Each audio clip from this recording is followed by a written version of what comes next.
Hey y'all, Melissa here today, and here is today's project. This is a pleated zipper bag with these deep side pleats that allow it to kind of stand up like a lunch sack.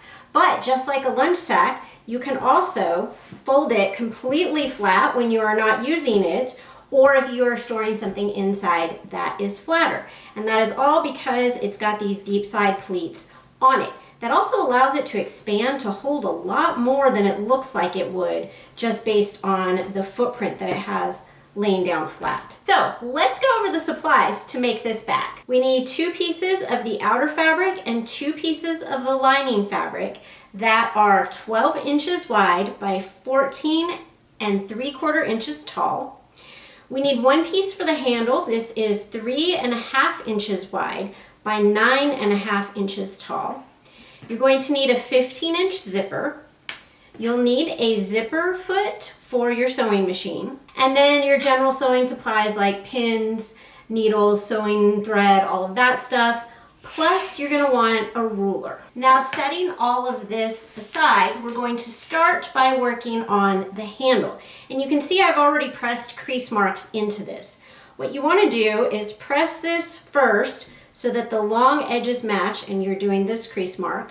That allows you to then open it up, and then you can press each raw edge towards the middle like this. Then we're gonna fold the whole thing. Once you have this done, you wanna sew down each edge with a straight stitch to form the handle. When I am edge stitching, I like to have the needle closest to the edge of the presser foot instead of in the middle and trying to like put the edge in the middle of the presser foot. You'll get a better result if more of the fabric is in contact with the feed dogs underneath.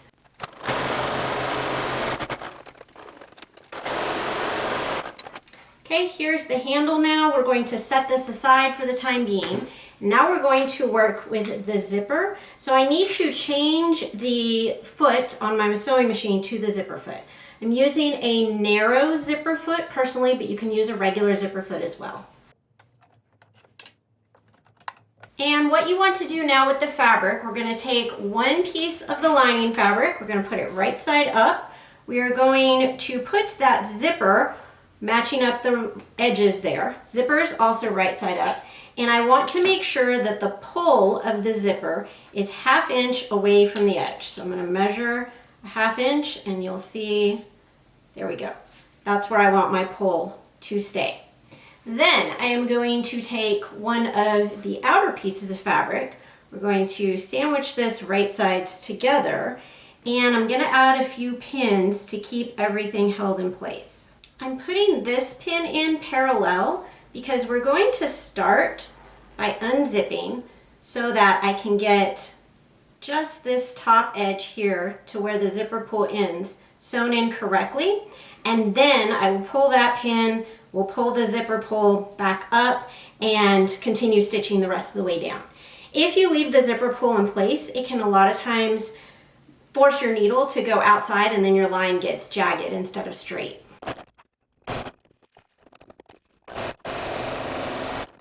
Okay, here is a nice straight line sewing my zipper in close to the zipper teeth.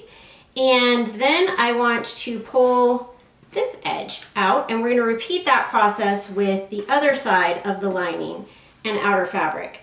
So I'm going to place this edge against the lining fabric. I'm making sure that my lining and outer fabric are lined up down the sides here, so all 3 pieces are lined up. And then put that outer fabric on top, and with my pin I'm going on one, here's the zipper teeth here. I'm pinning in from one side, going under the zipper teeth and back up on the other side of the tape.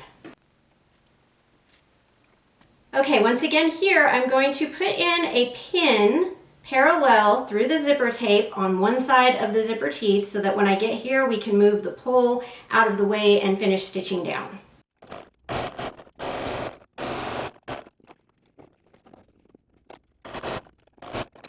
Okay, so when this is all said and done, we will have one side that is just lining, one side that's all outer fabric with a zipper in between the two.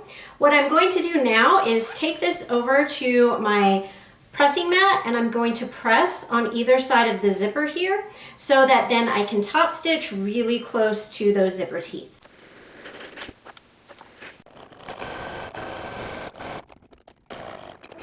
Here's what that looks like once it is top stitched. It's important to note that when you are ironing this is a nylon coil zipper, so you do want to make sure that you have your iron set on a lower setting so you don't melt your zipper teeth. Once we have that step done, we are going to fold our 2 lining pieces right side together and our 2 outer pieces right side together. And we're going to match up these other long ends. So on the outer fabric, we're going to stitch straight across this end. On the lining fabric, we are going to leave a gap in the middle for turning. So I'll stitch from here to this pin and then again from this pin to the end.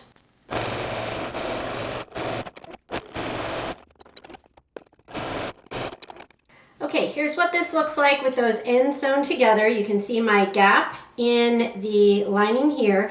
And I went ahead and kind of just put these under the iron like this so I could press the seams open.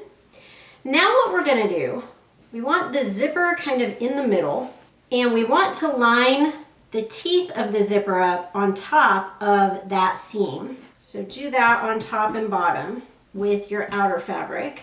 And then you want to line up the lining fabric the same way. So if you've sewn your seams carefully, this is a 1/2 inch seam allowance.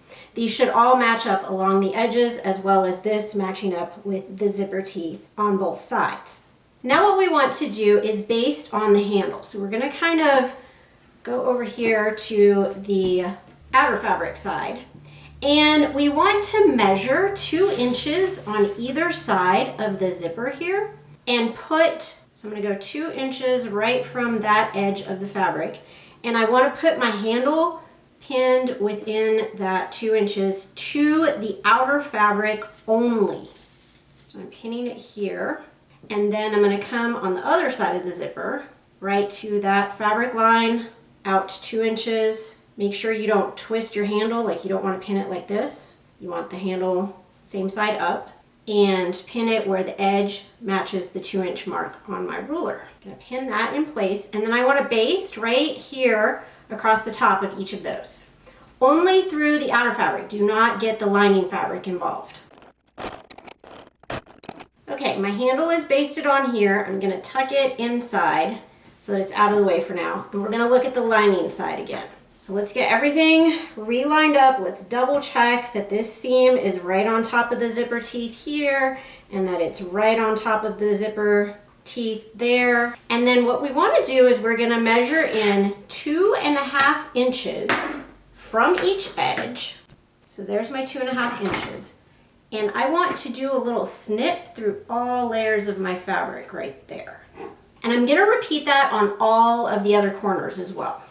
Okay, once we have that marked, we're going to kind of put the inner fabric out of the way. We're going to focus just on the lining fabric here. And what I want to do is on this edge, I want to fold from snip to snip. So I've got one snip on each end here, and I'm going to press this edge. Okay, and then I'm finding the snips further down. So I've got these 2 snips. I'm going to fold right there and press this edge. So you can see on this side of the lining over here, I've got pressed here and I've pressed here.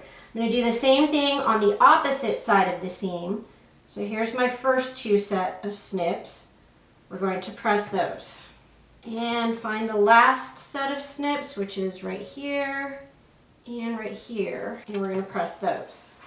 Okay, going back to laying this out with my center seam on top of those zipper teeth. On each end, you can see I've got 2 folds here, and if I flip these up, there's 2 folds here and here. What I want to do now is keep these 2 folds that I pressed in and kind of pleat them together. So those 2 raw edges that we pressed are now together, and this fabric has gotten tucked inside between them. And at this point, your measurements are really important. So you want to make sure that if you go from your sewn seam, that it's 3 inches on each side. If it's not, you're going to want to repress everything.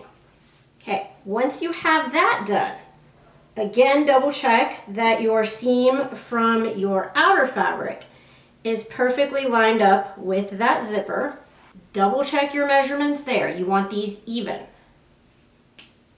So you should have the same amount of fabric on this side as you have between the zipper on that side. And then you want to take this edge of the outer fabric and you want to squish it in between those pleats. So make sure you're folding just to the edge of the lining fabric underneath and then squishing it all together in those pleats. You can even add some pins right along the very edge to help you keep everything aligned there. But the most important place to look at this is up here and making sure that all of these are laying flat and that you don't have, for example, one fabric sticking out further than the other. Okay, so everything really nice and flat. Go ahead and pin it. And you want to repeat this on the other side and like triple check your measurements. Getting this all precisely lined up is going to be the key to making your corners look nice when we turn this right side out. Okay, y'all, once you have everything all carefully pinned in place, another clue is if you have your slits all matched up on that folded edge, that's another clue that you've got everything folded correctly. I've got everything pinned on this end, but I need to remove a couple of pins because I need to be able to reach in here and unzip the zipper some. That's going to help me turn this right side out later. And then you're going to want to stitch across each short end with a 1/2 inch seam allowance. Be very careful in the zipper area to make sure you don't hit any of the metal parts of the zipper. Okay, once we have those ends sewn, we're going to pull any extra pins you had on and then turn the whole thing right side out. For this unsewn gap that we just turned through on the lining, you're going to want to match those edges together. If you want to finish that invisibly, you can check out the video right here that shows you how to do a ladder stitch to invisibly close that. You can also just kind of pull this out and stitch really close to the edge with your sewing machine to finish that lining, and that will be visible, but since it's inside the bag, it's not that big a deal. And that is the last thing you need to do to go ahead and finish your bag. And check out this playlist for more ideas for accessories and things like this that you can sew, possibly even for gifts.